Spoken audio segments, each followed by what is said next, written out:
네, 안녕하세요. 자동차의 모든 것을 배워보는 모카데미 김한영입니다. 지난번에 페라리 프로상기 시승기를 보고서 어떤 분들이 댓글로 이렇게 남겨주셨어요. 야, 돈만 있으면 돼. 돈이 다야. 이렇게 써주셨더라고요.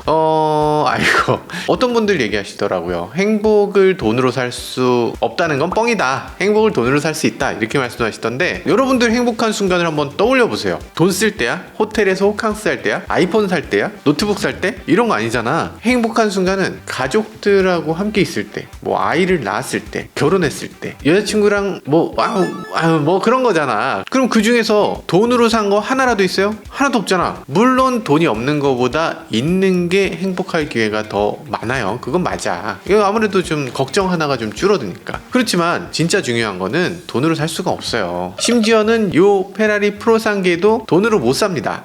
여러분들이 10억 20억 들고 페라리 매장에 가보세요. 프로상계는 안 판다고 한다니까. 오늘은 왜 수십억을 들고 가도 슈퍼카를 살 수 없는지 이거 간단히 살펴보도록 하겠습니다.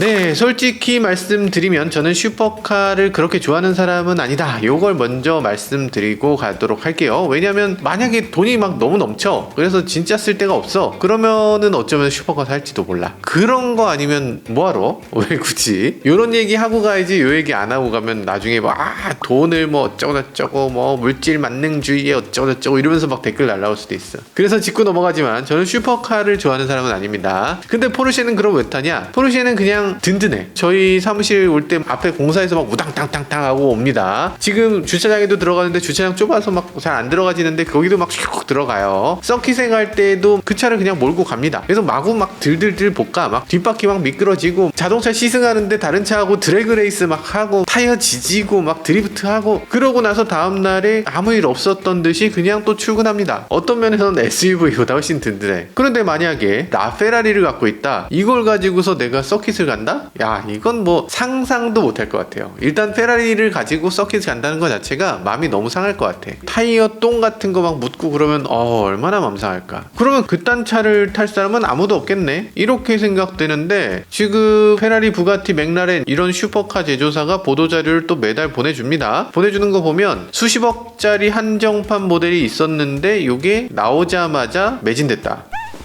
매진됐는데 왜 보도자료를 보내는 거예요? 좀 이상하지 않습니까? 원오프 모델이래. 이거는 딱 한 대만 만드는데 지금 보도를 했는데 이미 팔렸대. 이거 어떻게 된 거지? 이거 어떻게 이럴 수가 있죠? 음지에 자동차 마니아들이 있어서 그런가? 그들만의 리그 같은 게 있나? 맞긴 합니다. 저도 사실 예전에는 몰랐는데 요즘 들어서 이런 분들이 좀 계시더라고요. 지난번에 저도 포르쉐에서 뭔가 문자를 받은 적이 있어요. 포르쉐 가만 고객님들께 요거 보내드립니다 이러면서 뭐가 왔는데, 미션 X 구입 수요를 알아보기 위한 설문조사입니다. 구입할 생각이 있으신가요? 그렇게 갑자기 문자가 왔어요. 미션 X 이렇게 생긴 겁니다. 와, 요걸 살 수 있다고? 와, 충격적이죠. 슈퍼카 쪽은 이렇게 우리 일반적인 생각하고 전혀 다른 세계가 있는 것 같은데, 이 슈퍼카 세계는 어떤 식으로 돌아가는지 한번 알아보도록 할게요.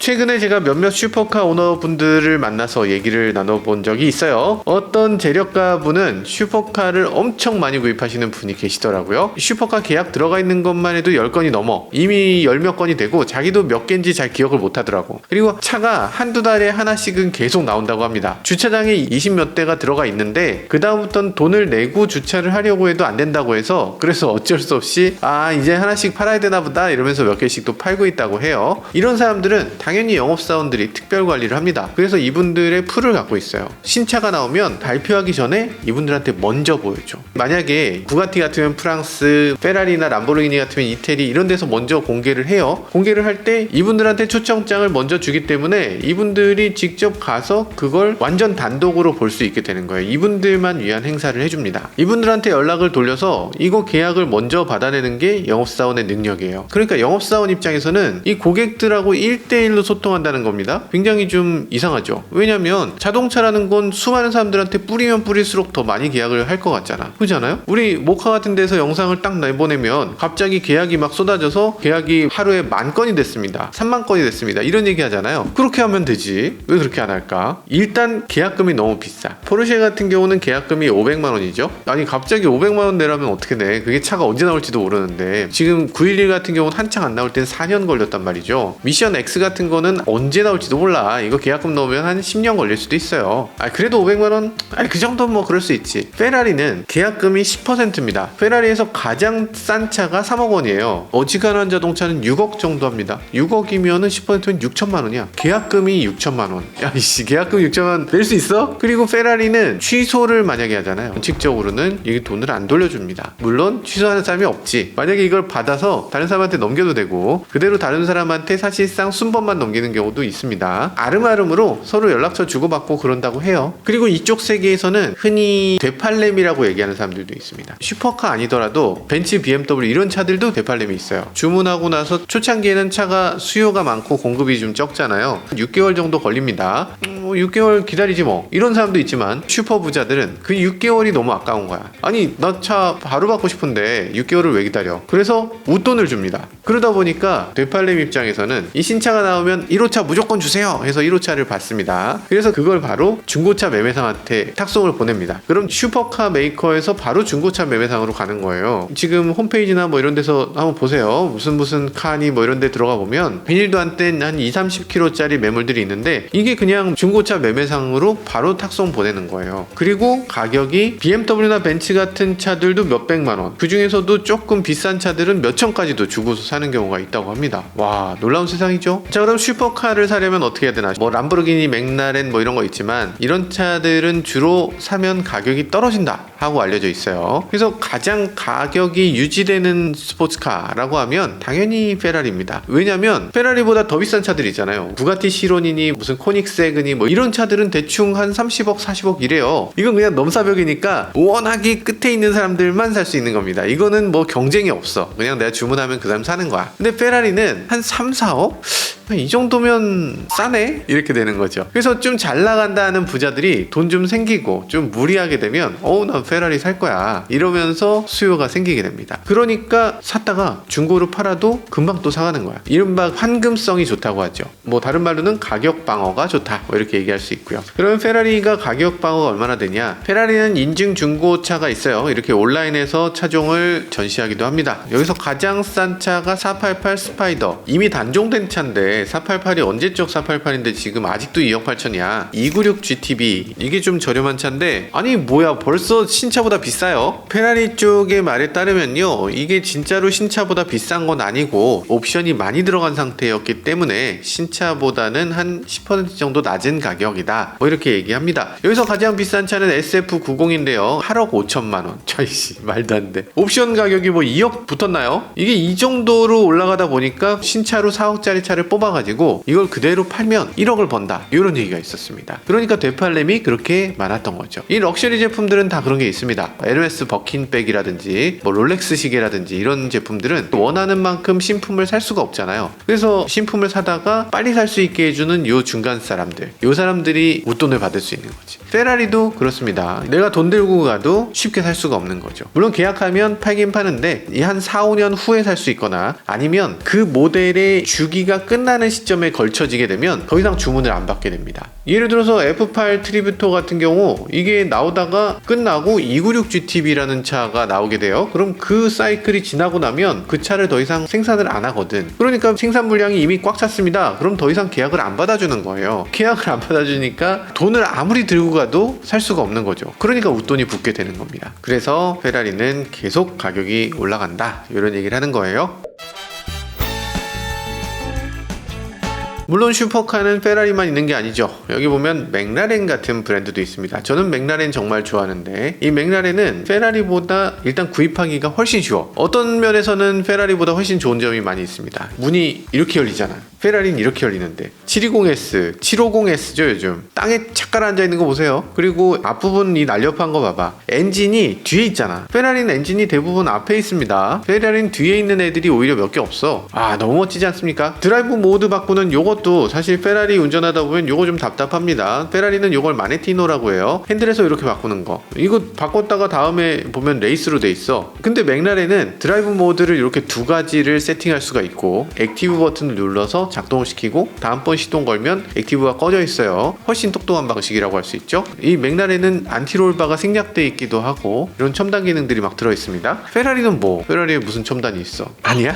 역시 페라리인가? 어쨌든 맥라렌은 이렇게 공격 본격적으로 자동차를 만들고 이걸 소비자들한테 많이 어필하면서 지금 한 10년 만에 포르쉐, 페라리 이런 브랜드들하고 거의 어깨를 나란히 하는 그런 브랜드가 됐죠. 맥라렌은 슈퍼카 메이커면서도 가장 접근하기 쉬운 슈퍼카 메이커가 아닌가 이런 생각이 들어요. 맥라렌 시작부터 그랬습니다. 처음에 메르세데스 벤츠하고 같이 SLR이라고 하는 요 슈퍼카를 처음 만들었거든요. 메르세데스 벤츠 SLR 맥라렌이란 이름이었죠. 그렇게 해서 맥라렌이 처음으로 이거 만들었을 때 그때 당시 너무 폐쇄적이었어. 너무 소수한테만 접근해서 결국 폭망했죠. 그래서 벤츠하고 결별하고서 처음으로 MC412C라는 걸 만들었습니다. 야, 저걸 어떻게 만들었냐 하는 생각이 들기도 했고, 그때 당시 저는 정말 아무것도 아니었는데 그때 맥라렌 공장에 초청을 받아서 차를 태워주기도 했어요. 자동차 공장인데도 의외로 런던 한복판에 있어서 그때 당시 진짜 와, 이렇게 멋진 곳이 있을 수가 라고 생각하기도 했고, 여러분들도 사실 이거 너무 먼 세상 얘기가 아니라 맥라렌 공장에 여러분들 가고 싶으면 언제든지 공장 투어를 할 수가 있습니다. 공장 투어 프로그램도 있고 그 안에 박물관도 있고, 그래서 맥라렌은 이렇게 문턱이 높은 곳이 아니라 누구나 접근 가능한 친근한 슈퍼카 메이커 이렇게 생각할 수 있어요. 예전에 맥라렌처럼 F1 레이스에 막 몰두하는 그런 긱스러운 그런 회사가 아니라 이제 친근한 회사가 됐다라는 거죠. 물론 맥라렌은 이렇게 친근하다 보니까 이게 뭔가 귀하다거나 뭔가 넘사벽에 그런 이미지가 없어서 컬렉션용으로 맥라렌을 컬렉션하는 사람은 그렇게까지 많지는 않았던 것 같습니다. 그래서 가격도 좀 떨어지는 편이죠. 감가가 크니까 뛰어난 운동 성능을 갖고 있고 여러 가지로 좋지만 예전의 인기만큼은 아닌 것 같다 이런 생각이 들긴 하는데, 물론 우리나라 한정으로 외국에선 인기 많겠죠. 지금 보시는 포르쉐도 있죠. 포르쉐를 슈퍼카라고 할 수 있을까? 물론 포르쉐도 슈퍼카 같은 게 있어요. 918 같은 경우 엄청난 슈퍼카였고, 이거 보세요. 와, 진짜 멋지죠? 까레라 GT. 와, 이건 진짜 엄청난 차들이 하나씩 있었습니다. 요번에 이제 918 다음에 미션 2가 나온다고 하잖아요. 아, 이것도 진짜 멋질 것 같고, 포르쉐도 브랜드 이미지를 끌고 갈 수 있는 헤일로카가 한 가지씩은 계속 이어지고 있습니다. 벤츠도 프로젝트 1이라고 하는 이런 슈퍼카를 하나 갖고 있고, 브랜드마다 다 이런 것들을 하나씩 갖고 있어요. 근데 포르쉐 는 좀 독특하죠. 직접 레이스에 참여하고, 그리고 차를 구입해서 레이스를 뛰어야 되는 이런 팀들이 구입하는 1번 차량이라고 할 수 있죠. 레이스를 한다면 무조건 포르쉐를 하나 가져야 되는 그런 점이 또 포르쉐의 가장 큰 특징이라고 할 수 있습니다. 물론 포르쉐도 한정판 모델들이 상당히 있습니다. GT3 같은 경우에 수량이 제한되어 있는 데다가 이거 주문하면 보통 1년 넘게 걸리는데, 지난번에 포르쉐 992 GT3 같은 경우는 저희 시승행사 갔었잖아요. 그때 시승행사 하는 날에 1년치가 다 팔렸습니다. 저도 한 달쯤 지나서 GT3 계약할 수 있을까요? 했더니 계약이 끝났대. 계약이 끝났다는 게 무슨 소리냐 했더니 992 GT3는 이미 다 팔았고 그 다음번 992.2가 되든 뭐가 되든 그때 다시 계약을 받는다고 하더라고요. 아니 2억 7천만 원짜리 차인데 이게 다 팔려서 없어? 이게 말이 되나? 그리고 포르쉐의 가장 큰 장점은 차종이 너무 많아. 911을 갖고 있지만 만약에 911이 서비스 센터에 들어가야 돼. 그러면 다른 차를 받을 수 있습니다. 911을 그대로 받기는 조금 어려울 수 있는데 마칸으로 대여해주세요. 아니면 카이엔으로 좀 대여해주세요. 이렇게 할 수도 있어요. 그런 차들도 당연히 훌륭하고요. 그러니까 포르쉐는 서킷에서 정말 슈퍼카처럼 타는데도 사용할 수 있지만 일상적으로 탈 때도 서비스도 훌륭하고 AS망도 잘 돼 있고 그리고 대차까지 나오고 등등등 그런 것들 때문에 일상적으로 타는데도 큰 문제 없는 브랜드다 이런 생각이 들기도 해요. 네, 여기까지 들으면 슈퍼카도 그런대로 그냥 줄 서서 사면 되네, 뭐 그렇게 어렵지 않네 라고 생각되실 텐데 사실은 그렇지만은 않습니다. 페라리는 좀 문제가 있는 브랜드죠. 보통은 매장에 가면 고객님 오셨어요, 요것도 사고 저것도 좀 사시죠 이러면서 몇 가지를 막 권유 판매를 하잖아요. 근데 페라리는 아무리 돈이 많은 사람이 와도 정말 중요한 모델들은 안 팝니다. 페라리 포인트라는 제도를 운영한다고 해요. 페라리는 인정하지 않는데 페라리 오너들은 다 페라리 포인트라는 말을 해요. 그래서 내가 페라리 포인트를 받기 위해서 필요하지도 않았는데 이 차를 샀다 이런 얘기들을 합니다. 그 페라리 포인트가 없으면 나중에 진짜 필요한 페라리를 사고 싶을 때 그 차를 못 산대. 우선순위가 뒤로 밀린다고 해요. 실제로 페라리 계약은 몇 월 며칠 아침 8시에 계약을 시작합니다. 입금 순서입니다. 계약금을 무조건 입금해야 돼요 라고 해서 딱 시작하면 그때 이제 계약금 7천만 원 이걸 바로 입금을 해야 돼요. 저하고 좀 아시는 분이 딱 눌렀더니 51번이었대. 내가 이렇게 빨리 했는데 근데 어떻게 51번을 하냐? 그랬더니 다른 사람들은 예약 발송을 해놨대. 진짜 대단하다. 그 정도 해야지 페라리 사는구나 라고 얘기하더라고요. 근데 그 예약 발송한 사람도 20 몇 번이래. 페라리 포인트가 높은 사람들이 그 앞에 있다고 해요. 아니 이게 지금 7억짜리 차를 사는데 이렇게까지 해야 되나? 나한테 좀 팔아주면 안 돼? 하고 아양을 막 부려야 되는 건가? 그리고 차종에 따라서는 페라리 딜러가 엄격하게 관리하는 차종도 있습니다. 뭘 관리하냐면 이 고객이 정말로 페라리의 라이프 스타일을 갖고 있는 사람인지 이걸 확인한다는 거예요. 야이씨, 그게 그럴만한 게 페라리를 사겠다는 사람은 정말 많습니다. 돈은 많아요. 근데 페라리는 많지가 않습니다. 작년에 페라리가 13,000대 생산됐습니다. 현대차 그룹은 몇 대를 생산했나? 714만 대를 생산했어. 700분의 1이야. 대체 이게 왜 이런 차이가 생기는 건가? 가장 큰 차이는 자동차를 만드는 방식입니다. 현대차는 가능한 한 많은 자동차를 기계를 이용해서 더 많이 만들고 더 싸게 만들고 더 튼튼하게 더 안전하게 더 균일하게 만들려고 노력하는 회사입니다. 근데 페라리는 되도록이면 기계를 쓰지 않고 가능한 한 사람 손으로 만들기 위해서 노력하는 회사죠. 그래서 컨베이어 벨트가 없어. 사람들이 모여서 거기서 조립하는 형태입니다. 그러다 보니까 와 이게 더 대단하다 라는 느낌을 주는 거죠. 당연히 벨트를 타고 쭉쭉쭉 지나가는데 이 사람이 그냥 나사를 조이는 거지 이 사람이 장인이라고 생각되진 않잖아요. 근데 페라리는 그걸 일일이 사람 손으로 한다고 하니까 와 이건 장인이 만들었구나, 내 페라리를 만든 사람은 이 사람이구나 라고서 딱 생각할 수도 있는 거지. 그러다 보니까 내 차를 만든 사람 이름이 버젓이 있으니까 차에 에러가 있으면 이태리 가서 얘기할 수 있잖아요. 안토니오 씨, 아 이렇게 만드시면 안 되죠. 이렇게 딱 얘기할 수 있는. 그러니까 뭔가 사람이 만든 것 같은 느낌이 들어. 그러면 에러가 있으면 어휴 그 사람이 좀 잘못했구만, 아유 실수하셨네, 원숭이도 나무에서 떨어질 때가 있지, 이런 느낌이에요. 현대차에서 에러 있었어 봐, 그 지금 뭐 장난하냐 이러겠지. 그럼에도 사람 손으로 일일이 만드는 걸 고집하는 거. 이 이유는 페라리 같은 자동차는 모든 것들을 고객의 마음에 맞도록 커스터마이즈를 합니다. 그러니까 하나하나의 페라리를 다 다르게 만들 수 있다는 거지. 그리고 차종이 워낙 적어요. 똑같은 차를 지금 458이니 488이니 F8이니 지금 뭐 296 GTB니 GTS니 뭐 엄청 많잖아요. 계속 바뀝니다. 뭐 몇 대 만들지도 않고 바뀌었어. 그러니까 이런 식으로 하면은 공장에서 기계를 만들고 컨베이어 벨트를 만들고 이런 거보다 일일이 만드는 게 오히려 싸게 치는 거지. 이런 식으로 만드니까 페라리는 길에서 봤을 때 오 저 차는 뭐고 저 차는 뭐고 저 차에는 뭐 옵션 붙였네, 저건 뭐 다르네, 이런 식으로 계속 다르게 생각들을 하게 되는 거죠. 당연히 장인정신이 있고 여러 가지로 좋은데 문제는 이렇게 만들면 생산이 너무 느려. 그러다 보니까 연간 10,000몇천 대밖에 못 만드는 거죠. 그래서 새로 고객이 오면 아 죄송합니다 4년 기다리셔야 되는데요 이렇게 얘기한다거나 죄송합니다 그거 주문하시면 이미 단종돼요 그래서 주문 못하세요 이렇게 하게 되는 거죠. 그러니까 페라리 같은 브랜드는 정말 바로 구입할 수 있는 사람을 위한 차는 아니다. 나는 정말 오래 걸려도 난 기다릴 수 있다, 이런 사람들을 위한 차다 라는 생각이 들어요. 그러니까 그렇게까지 기다리는 사람들이 줄 서 있는데 뭐하러 그걸 급하게 팔아. 그냥 적당히 만들고 적당히 팔면 되지. 그게 보통의 페라리고요. 페라리 중에서도 정말 특별한 모델들은 정말 호들갑을 떨면서 팔아요. 여기 드라이브닷컴의 인터뷰 보면 페라리 최고 마케팅 책임자 엔리코 갈리에라라는 사람이 페라리의 호감을 얻으려면 어떻게 해야 되는지를 알려드리겠다. 장난하세요? 페라리 직원들은 한정판 모델들은 이렇게 팔아야 된다는 지침이 있다고 합니다.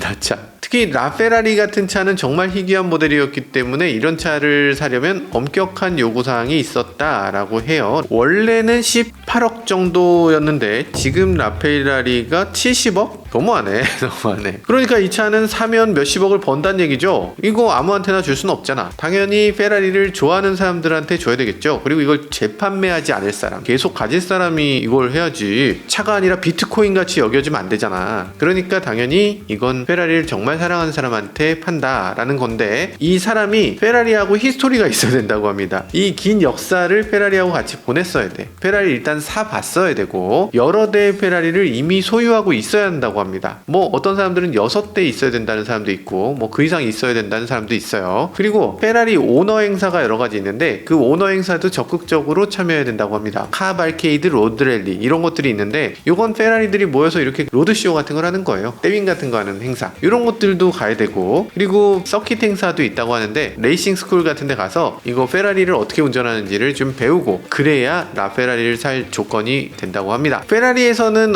뭐 저희 그런 조건 없는데요 살게요 라고 공식적으로는 얘기해요. 근데 제가 만약에 가서 저 엔초 페라리 살래요, 당연히 못 사지. 라페라리 살래요, 당연히 못 사죠. SF90 그건 어쩌면 살 수도 있겠다. SF90은 가능할 것 같아요. 다시 점으로 넘어가서 돈이면 뭐든지 다 돼, 돈으로 뭐든지 살 수 있어 이렇게 얘기하셨지만 페라리는 대단한 게 그렇게 살 수 없다. 그게 페라리의 가장 멋진 점이 아닌가. 내가 페라리가 좋다고 해서 살 수 있는 게 아니라 페라리가 나를 선택해서 판다는 거, 이게 너무 멋지잖아요. 만약에 페라리의 선택을 받지 못했다, 그런데 돈은 많다, 그런 사람들이 살 수 있는 차도 있긴 합니다. 하이퍼카라는 장르가 있잖아요. 포르쉐 918 스파이더 아까 말씀드렸잖아요. 이런 거 선택해도 되고, 이제 미션 X가 나온다고 하니까 요거 사면 될 겁니다. 맥라렌은 뭐 말할 것도 없죠. 여기 한정판들이 되게 많아요. 람보르기니는 뭐 시안 있죠. 그리고 아예 하이퍼카 브랜드도 있습니다. 코닉세그, 파가니, 이런 브랜드들은 아예 나오는 모든 차가 하이퍼카야. 파가니 와이라나 부가티 같은 경우는 이거 시작 가격이 한 30억 정도 돼요. 도산대로에 코닉세그 딜러십 하나 있더라. 매장인데 매장 안이 들여다보이지 않는 매장. 안에 들어가면 뭐가 있는 거야? 바디 프렌드만 있어? 자동차는 없는 자동차 매장. 거기 가서 이거를 난 진짜 사겠다, 진지하게 얘기를 나눠야 됩니다. 진짜 갖고 와라, 진짜 살 수 있다, 이 얘기를 설득을 좀 해야 돼요. 그리고 나서 돈을 넣는 거지. 우리나라에는 지금 부가티 매장은 없기 때문에 부가티를 만약 구입하실 거면 일본으로 가셔야 됩니다. 일본에 가서 부가티 매장에서 이걸 계약한다고 설득을 해야 돼요. 그리고 나서 돈을 넣어야지 주문이 들어가기 시작합니다. 당연히 돈 일단 넣으면 환불 안 되고요. 그리고 주문이 들어가기 시작했다고 말씀드렸잖아요. 그때부터 만들기 시작하는 게 아닙니다. 만들기 시작하려면 내 차수가 올 때까지 한 1년 정도 기다려야 돼. 1년 정도 기다리면 내 차수가 옵니다. 그때 옵션을 선택하러 가야 돼요. 그때 거기서 매장 직원하고 같이 옵션을 선택하는 겁니다. 만약에 그걸 조금만 더 적극적으로 하겠다라고 하면 이탈리로 날아가야 돼. 그래서 거기서 옵션을 선택해야 됩니다. 만약에 여러분이 파가니를 구입하시게 되면 파가니 공장에 가서 창업자 호라치오 파가니가 옆에 앉아서 그 차의 각각의 부품에 대해서 설명을 해준다고 합니다. 그럼 그분의 말에 따라서 그걸 선택해서 그래서 옵션을 정한다고 해요. 맥라렌도 런던의 공장에 가서 여기서 옵션을 선택해요. 그러면 그때 맥라렌 따님이 오셔서 선택에 도움도 주고 그 소개도 해주신다고 해요. 선택할 때는 뭐 페인팅이라든지 스티칭은 뭘로 할지, 시트 재질은 뭘로 할지, 자동차에 여러 가지 옵션들, 카본은 얼마나 넣고, 시스템에 뭐 여러 가지는 어떻게 넣고, 이런 것들. 그래서 이 차는 딱 요 차만 되게, 남들과는 전혀 다르게 이런 옵션들을 선택하게 되고요. 선택하고 나서 그리고 이제 기다리는 겁니다. 짧게 걸리는 차는 6개월 정도면 되는 차도 있다고 해요. 근데 보통은 그 이상, 길게는 2년도 걸립니다. 일일이 수작업이니까. 근데 2년 걸리면 보통 못 참잖아요. 야, 이놈들 사기꾼 아니야? 이거 들고 튀는 거 아니야? 이럴 수 있잖아요. 그렇기 때문에 하이퍼카 제조사들은 이 차를 만드는 과정을 계속 사진으로 찍어서 보내준다고 합니다. 너무너무 기대될 것 같은데? 그거 어떻게 기다리냐? 피를 말리는 기분일 것 같아. 그렇게 한 1년쯤 지나면 집으로 우편물이 온다고 하는데, 이 우편물을 보면 조그만한 미니어처예요. 내가 선택한 옵션대로 시트는 뭐고 껍데기는 뭐고 이런 식으로 옵션이 다 정해진 대로 차가 만들어져서 온대요. 그래서 여기 오면